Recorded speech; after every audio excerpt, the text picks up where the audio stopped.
Hi, this is Tom Lane, DM2 Software's Vice President of Marketing. I'd like to welcome everyone to today's Connections CardLock Pricing webinar. Before I introduce today's presenters, I'd like to go over a few housekeeping items. Because of the number of attendees we have on today's webinar, everyone's phones will stay on mute. If you have any questions during the webinar, please enter them into the question window you see in the lower right of your screen. We'll try to answer everyone's questions at the end of the webinar. If we're unable to get to your question, we'll make sure we follow up with you to get you those answers right after the webinar. Today's webinar is being recorded. As soon as the recording's available, we'll post it on our YouTube channel and up on our website. We'll also put a copy of the presentation slides up on our website as well. I'll send a message around everybody after the webinar when those are ready to let you know when they're able to download. One other thing I'd like to touch on before we get going too is the slide that you're looking at here. For those of you who've attended our webinars in the past, you've probably seen a much different look. This is a new corporate image that we came up that we're going to be using for our ad campaigns, presentations, website. Starting in 2018, we want to give you a little sneak preview here. It's really designed to highlight the fact that we feel like we're the only ERP and CRM, integrated combined solution designed exclusively for marketers today. The other things we're trying to do is, update our graphics and illustrate the different market segments that we address. And then in the center, kind of highlights the fact that everything we do is designed to help you automate and speed up the cash flow cycle. Everything from managing your inventory all the way through to accounts receivable. On that note, I'd like to introduce today's presenters. Today, joining us is Lisa Thiele. She's our professional service consultant and one of our in-house CardLink or CardLock gurus.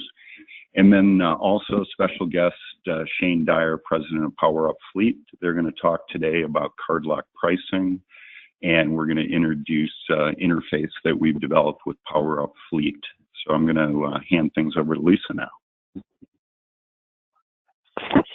Well, good afternoon. First, I want to apologize. I am right in the middle of my annual fall allergy bout, so my voice sounds funny. I may cough and I may sneeze, so I'm apologizing ahead of time.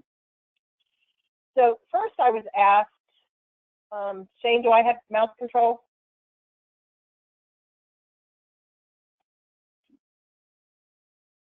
Yes, you do. Okay. I am not changing pages.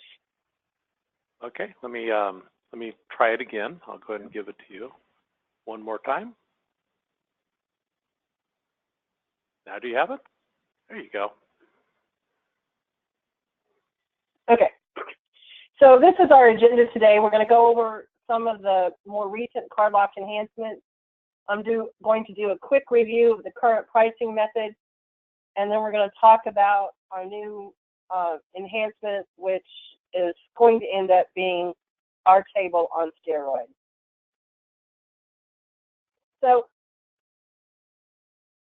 these have been added over the last several months through a product update. Some enhancements will require some changes to setups and possible processes. So you will want to discuss anything having to do with these enhancements with your consultant.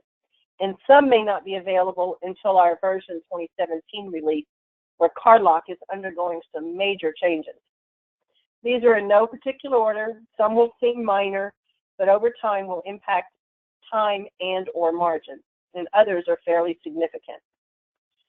Product price level maintenance is probably a little minor one, but the price level will now round to 3 places, giving a more accurate price. The global expiration date utility report is kind of a big one. This will probably affect our clients with Voyager more than anything. It will give you a list of any cards that have expiration dates coming up, allowing you to manage that process of issuing new cards much more easily. The unified taxes. This is a pretty cool one, and it's another big one. CardLock will use the Library Master tax schedule Define the fuel taxes in PetroLink to calculate the federal, state, local 1, and local 2 taxes, and it can also be used to calculate the sales tax. This will eliminate the need to maintain the taxes within CardLock. But note, this enhancement should only be undertaken with the help of a DM2 consultant. We have to be sure that you have all the required setup. Another big one, the Voyager auto site creation. Voyager does not have a website where you can go and look up a new location to get addresses, etc., like CFN and PacPride do. But that information does come down in the transactions file, however, but it is a major pain to find. And if you have a lot of new sites showing up, one of our clients is getting 20 to 50 new sites a day, it is a time-consuming process to find the transactions with the proper site information and then set up the new site in CardLock. So we have added programming that will set up the new site in the foreign site code screen. There will be special processes for clients in California or other states where you have to set up site-specific CardLock sites for taxing jurisdictions. This is a major time saver. Now, a quick overview of how our pricing currently works and how it's evolved over the years. Local pricing, the price comes from a table, can be adjusted by a price level or a hard-coded margin in the customer special pricing screen. Best practice is to base your customer pricing on a price table. That table can contain a full price without taxes or with, or some combination thereof, and it contains some basis like opus or some cost. That price or basis can be adjusted up or down, discounted or added to using your price level. While the price table uses date and time to set the price level is static. Whatever it is at the time you price the transaction is what the system is going to use, no matter what the date is. Opus in a cost basis will be marked up using a price level or possibly a special pricing record on the customer's setup. That margin in the special pricing record is also static. Again, whatever it is at the time you price, that is what it's going to use. By the way, we suggest using a cost basis and put it in a price table rather than the cost table itself, because you don't want your price going up and down as your cost does. As cost drops, you may want to hold your price steady. You can't do that if you price off of the cost table. Retail pricing comes from the customer special pricing screen.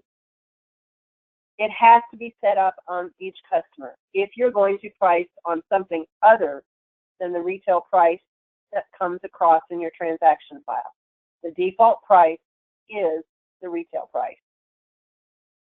You can base your price on the retail price itself, marking it up or down, or you can take the network cost of the transaction and mark it up. There are some retail locations like Arcos and some truck stops that have a network cost that is greater than the retail price that's on the transaction. If you have a lot of those in your area, you may want to price based on the network cost, at least for that particular region. Now, foreign pricing, foreign or remote. PacPride calls it foreign, CFN calls it remote.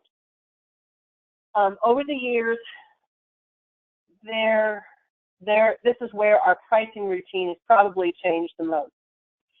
Back in the dark ages, for our CFN clients, they had to go in on each customer and set up this remote pricing, entering what they wanted the markup to be, similar to what we're doing today with retail pricing.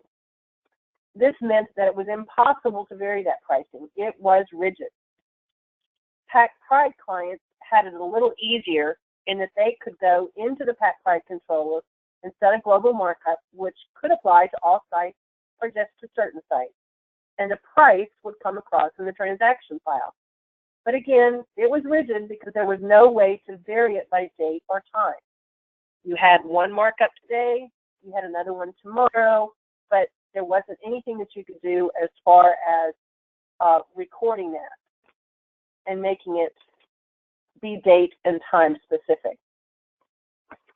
Well, to make things a little easier for our CFN clients, we created the R table, R for remote pricing. The R table contains a markup rather than a price that was used in pricing the remote transactions. This gives us a little flexibility because the markup was associated with a date and time, and it was by default the pricing for a customer. You didn't have to set anything up on a customer. Eventually, we added the ability to use a region code to help vary that R table markup based on region. That meant you could add the various local remotes that were around your site and make sure that the pricing there wasn't so much different that from your local site that your customers deserted your site to go to your competitors. So if nothing is set up on the account pricing screen and there is a transfer price in the PacPride file, that is what will be used. If there's no transfer price, or if the transaction is from CFN, the R table pricing will be used. But again, it is rigid. See, my example here on the screen is showing that every customer that goes to the Portland region, the FLT region down here, they're going to get 20 cents. Everywhere else, they're going to get 15 cents. There is no easy way to vary this by customer or customer type. You can vary it by region, but if you wanted customer A to get one markup, say for Portland, and customer B to get another, and customer C not to get it at all, you couldn't do it with the R table. You were back again stuck with hard-coded markup in the customer's special pricing screen. That doesn't vary unless you go in and change it.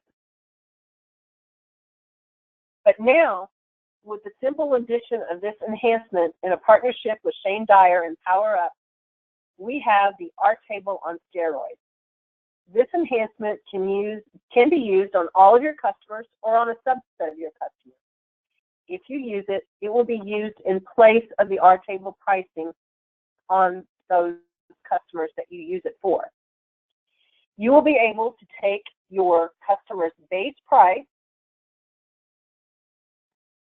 for a local or remote transaction, which would be a price table or the network cost, plus an account level adjustment, which would be a price level, or perhaps some margin that you set up in the customer special pricing record.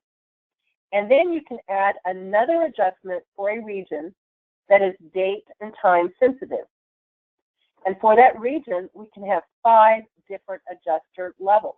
These margin adjusters come from a service that Shane and PowerUp provide, which he's going to describe in detail in just a bit. But the adjuster can be for a specific product or a product group. My screenshot here is showing that it is for the diesel product group. It can be for a specific site or for a pricing region. The screen shows that we're looking at the Portland region. So for the diesel product group in the Portland region, we have 5 different margin adjustment levels that will be added to the base price and the markup that you currently have. So if you assign the customer to level A on November the 1st, they would have an additional markup of 38.453 cents. If they were assigned price level E or margin adjuster level E, then they would get 8.365 cents for the markup. The adjuster, sorry, I lost my place here. With one of these groupings, you can have multiple levels. You can have a level for your normal everyday customer, one maybe for trucking firms, maybe another one for large volume customers, etc. You can have multiple adjusters, each for a different product and region. They may or may not all have the same levels. You could have an adjuster for diesel in Portland, one for diesel in the rest of Oregon, and one for diesel in Northern California. The adjustment amount for each level would be specific for the product and region. They're based on a lot of data mining and number crunching that Shane does with his service. So we set up the margin adjustment based on a specific product code or specific product group, along either with a specific site or a specific region. We create our price level A, or a margin adjuster level A for Portland, and it is changed by date. It's effective by date and time. But here for Northern California, also price level A, we have a different set of adjusters. So when your customer is up in Portland and buys diesel, he'll get a 38.453 cents markup in addition to his normal remote pricing. But if he makes it down into Northern California, say to Redding, then this is the markup that he would get there based on the market conditions for that area. The default margin adjustment is set on the customer's account. So our customer Family Mart here is getting a margin adjuster level of A, and we've turned off the R-table pricing because we're going to use the R-table on steroids, the margin adjuster level. But it's just possible that when he is in a certain region and buys a certain product or product group, we might want to change the level. So the customer was set up by default to use price level E, but when we set up this special pricing, when he buys diesel in the Portland area, we want him to get price level E. Ignore that right there. That I forgot to delete it when I was setting up the margin adjuster level. So you would see this network, the sources based on the network cost with a margin adjustment level E. So anywhere else, he's going to get a 38-cent markup. But when he is in Portland and buying diesel, he's only going to get the 8-cent markup.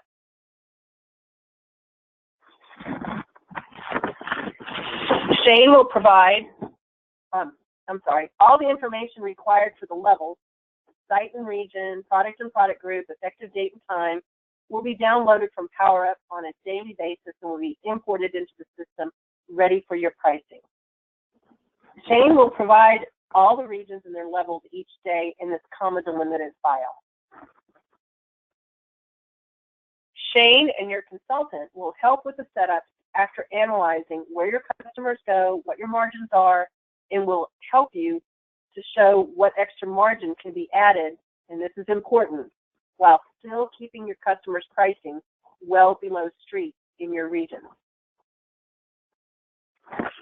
So now we'll let Shane talk about how this all really works behind the curtain. Thank you, Lisa. Great job, and there's a lot of flexibility in the system, and very happy to see that it's there and available to us. With PowerUp Fleet, I'm going to kind of walk you guys through what we've experienced through the years with many clients as to how CardLock pricing processes kind of occur and how we've been using this methodology to greatly increase profit for many marketers around the country. One of the first things that we know is that properly pricing CardLock transactions over a large geographic area is difficult, if not impossible, because there's just a lot of data. There's a lot of different retail prices. Different markets hold their margin higher. There's different cost bases. And so a lot of companies are spending a tremendous amount of time just trying to price even in their own backyard, let alone trying to effectively maximize margins across a larger geographic region. And as Lisa said, we do analyze where your customers go so we can effectively assess what margin or what regions you need to price and what the opportunity is. But basically what we've achieved through our system is an intelligent pricing application, and it basically arrives at those margins across large geographic regions automatically. And then we apply these sophisticated algorithms that are based upon the business rules that you guys set up, designed to maximize those margins. And so it's for both what we call retail price customers, the people that we're trying to keep as close to the street as possible and capture the full margin, and also a maximizer for customers that are based on a wholesale or cost plus model, where we can actually start to pick up additional share, and I'll explain that as we go through this. And again, it only takes minutes per day. Most of my clients that are doing this have pretty much put pricing on autopilot. It takes them about 4 minutes a day to 5 minutes a day to upload it after they receive the file from us, and they never really look back. But basically in CardLock, we know that people have a home base, and it's very transparent in your home base to know your margins. But what you don't know, and it's very difficult to assess, is all the margins throughout a region. And I'm depicting Washington and Oregon here. We're already pricing some customers all the way up and down the Pacific West Coast, and then starting to move into other areas inland. So again, very easy to understand what the margin is in your own location. But what people do is they tend to say, okay, I'm going to maximize the margin in my local sites. And to the point that Lisa said, the R table was originally designed to help flatten and ensure that even within your local market, you weren't erroneously underpricing your product at a competitor's site. But what people tend to do is they charge that flat cost plus everywhere else. Hey, I'm just going to, when it goes out of my sites, I'm going to charge 15 cents and that's it. Again, the R table was designed to help you try to maximize that if possible. The other way people price is they apply the margins they see locally to all the other locations in the network. And so here's kind of what happens is that this is an actual data analysis. We did a data point in August 25th of 2015 when I originally created this presentation. And as you can see, my customer is based in the Medford, Ashland, Oregon area in the pricing scenario. And he was charging 15 cents everywhere else. And where his customers were traveling during that point in time, had he gone to Bellingham, Washington, there was another 40 cents that could have been acquired. In Bremerton, it was 60 cents. Now, you guys, if you think back to this point in time, this was when we were having really great margins.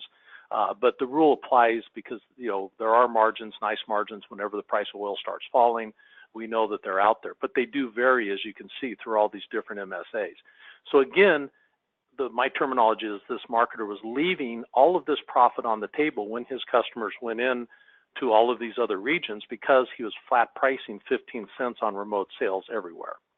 The other way that people, and this is diesel here, we'll just jump forward and we'll talk about gas. This is the same slide, but it depicts the gasoline market at that point in time. Let's jump forward here. The other option is, okay, if I'm trying to maximize, and at the time in Medford, I had 65 cents on diesel and I had 39 cents on unleaded. If I went into Bellingham, Washington at that particular time and tried to charge 65 cents on diesel, I actually was overcharging my customer. Now, if my customer was consistently fueling in that area, I might subject him to overpricing and the possibility of losing him. Furthermore, had he gone into Bremerton or he'd gone to Springfield, Eugene market, or over here the Portland market, even at 65 cents, I was still missing this much of potential margin because I didn't know how to maximize it. I was pricing it flat at 65 cents. So that's diesel. And then this is, of course, the same slide for regular unleaded. And again, on regular unleaded at 39 cents, if my customer was going out to Eastern Washington all the time, I was way overcharging him compared to the market at 39 cents. And it was, again, creating an environment that's going to make him vulnerable to somebody acquiring that account away from me. So again, those are the two typical methodologies for people that are trying to maximize to the street price, the margins. The next area is that we recognize that you have available margins throughout all these various regions. And this is actual data, again, on the 15th. And I've got volumes of data that I could set down with anyone who wants to call me and show you how margins have moved and throughout the last couple of years that we've been doing this. But these are all the MSAs that I just depicted on the previous screens.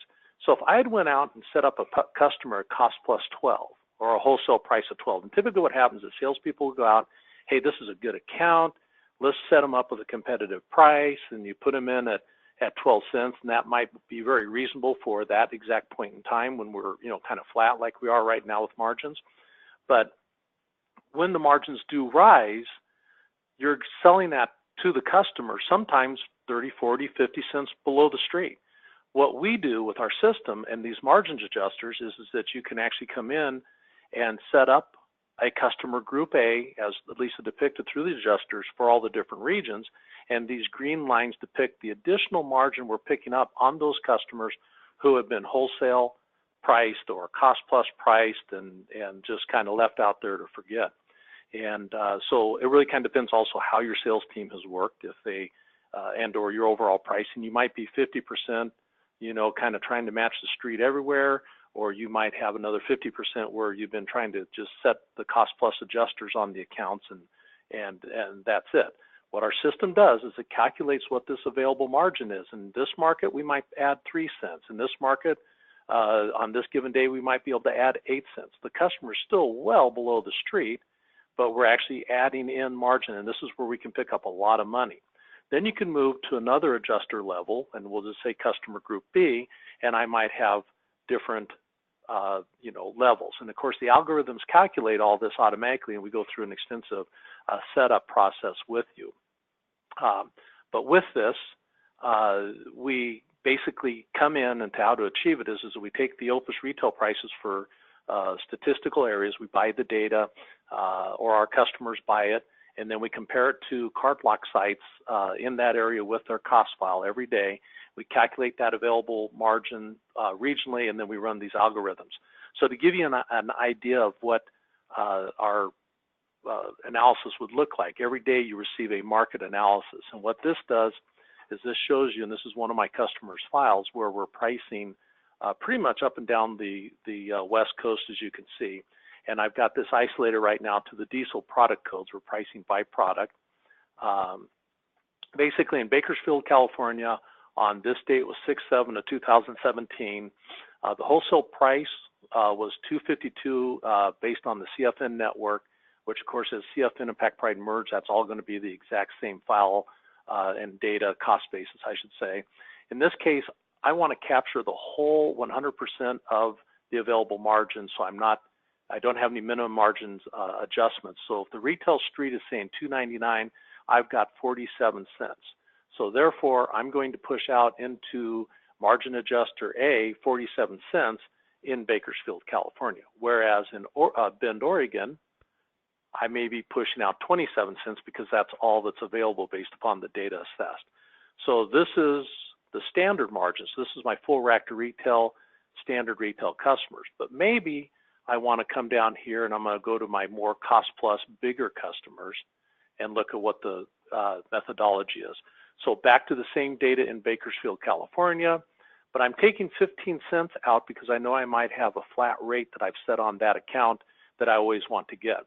And I've then added that to my wholesale plus the minimum margin that I've established here. So I'm calculating now the available margin or extra margin is 32 cents. And depending upon where I am in the price curve for my cost plus customers, I'm calculating today, with this example, 25% of that additional margin. So I'm sliding 8 cents back in on that particular tiered customer. So sometimes these margins you will see are 2, 3 cents, sometimes a penny, but we definitely are allowing you, when you get to those environments where the margin is increasing dramatically, we actually can scale things up. And so another example would be to come over here to the maybe I'll go to my B margin level type account, and you can see that I'm running it much tighter. I'm actually pushing out a much higher margin. Where's my margin over here? Oh, where's that?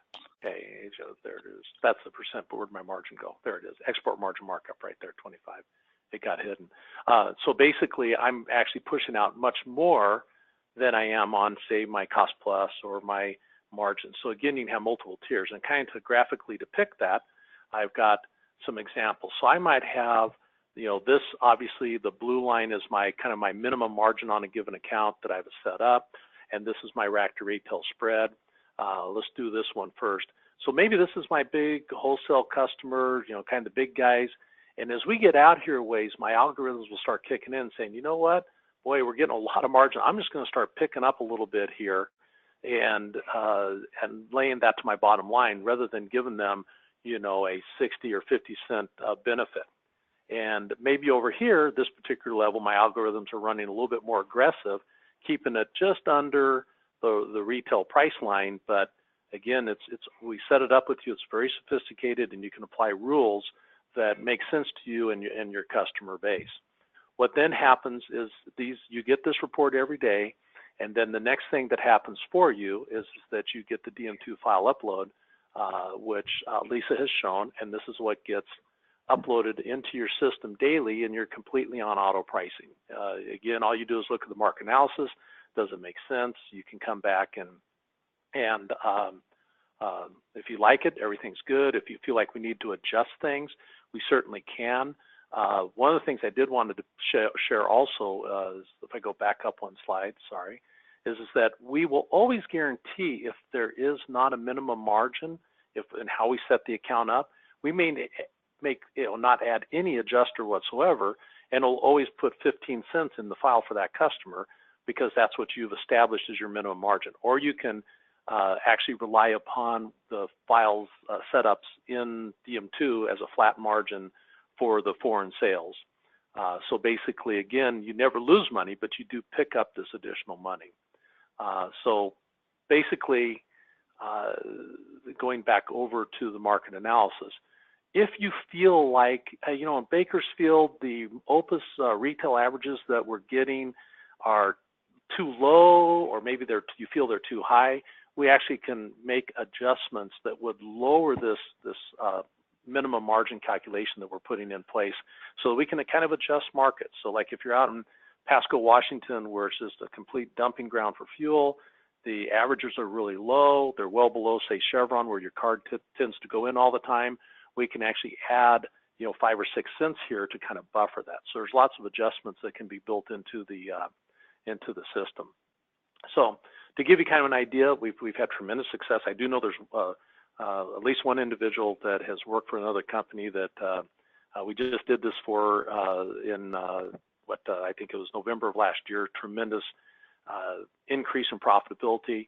This is one customer that's in Washington that I did, and this is the analysis of what we had as a pool margin for June by the site groups. We brought in a margin adjuster type functionality, and this is what we did between June and August of 2015. So we increased their pool margin, and I just did a fast calculation as to what that might mean on 100,000 gallons of remote purchases or foreign purchases. This company had about 500,000 collectively remote, so we on that 1 month had laid in about $100,000 additional profit. They also were CFN, so we had done a complete analysis for CFN, so you can see the difference. Definitely can give you names of people to talk to.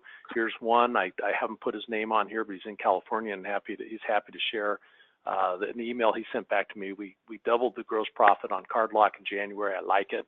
Thanks for all your help. So most of the people we're working with are immediately seeing a benefit. It's also simply because they're maximizing the margins based across the geographic regions with more intelligence, more accuracy, putting their customers less at risk of being acquired by somebody coming in saying, oh, well, they're way overcharging you because maybe there's only 25 cents in Sacramento when there's, 40 cents in Portland, Oregon, and that customer's going and traveling in that area.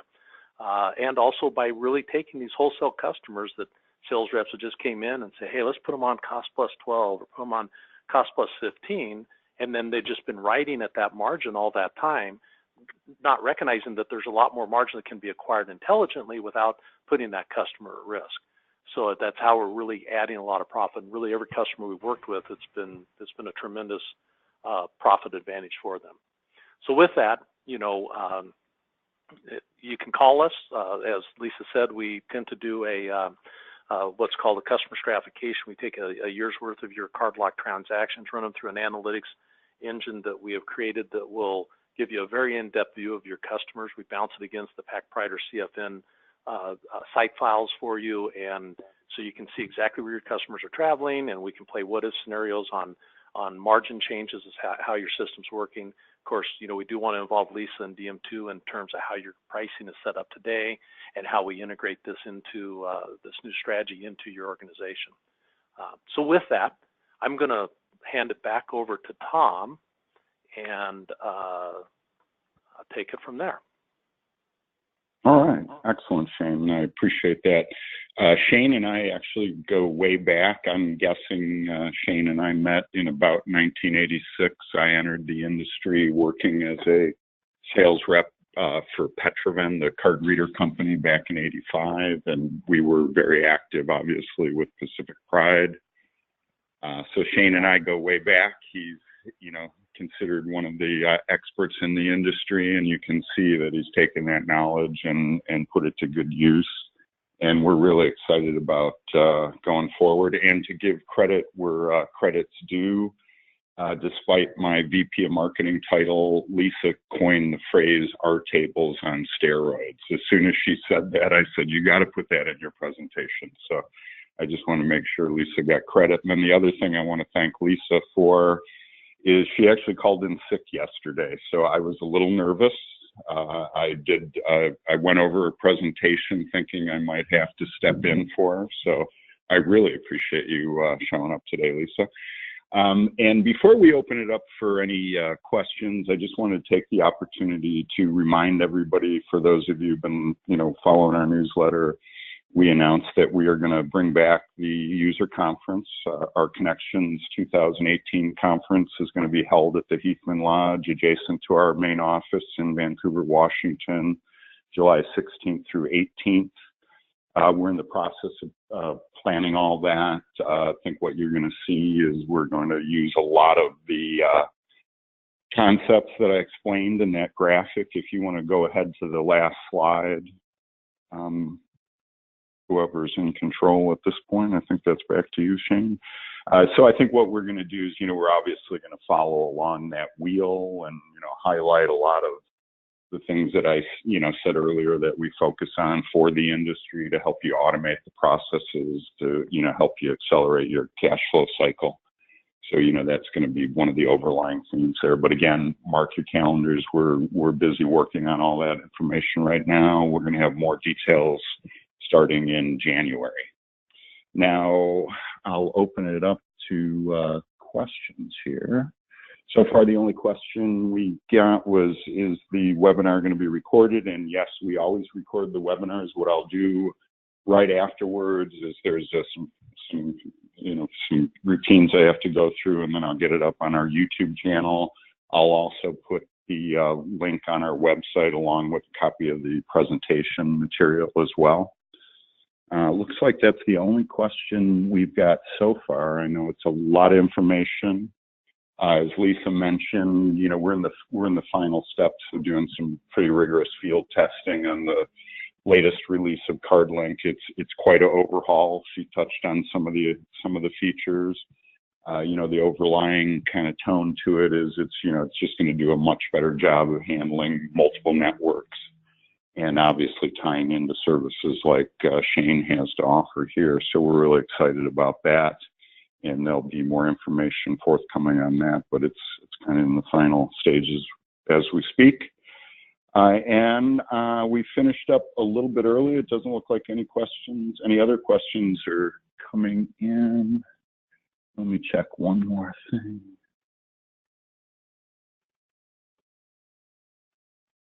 Okay, I think, all right, here's one that just came in. Can you build negative adjustments when the market reverses? That's coming from Lisa over at Vine.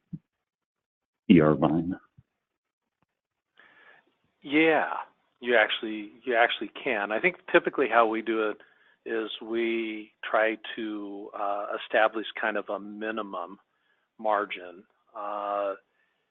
and really focus on if there's additional margin. But if you're coming down and you're trying to go to negative margins, I don't know, like, to understand the question exactly, You know, we try to say your minimum is minimum, and you're going to be inverted at some points in time. Our market analysis we do provide you has an inverted column that I had hidden that will show you whether or not in a given market your current pricing, let's say you're at a minimum margin of 15 cents and they're going into Pasco, Washington, we'll calculate that you're, you know, 7 cents over the street. Don't know that we actually build that into the margin adjuster, but I think that we possibly could. Hopefully that answered the question. And we can certainly follow up offline if you need some more information on that. Okay, she's thanking us, so I think that hit the target there. All right, it looks like that's it for now.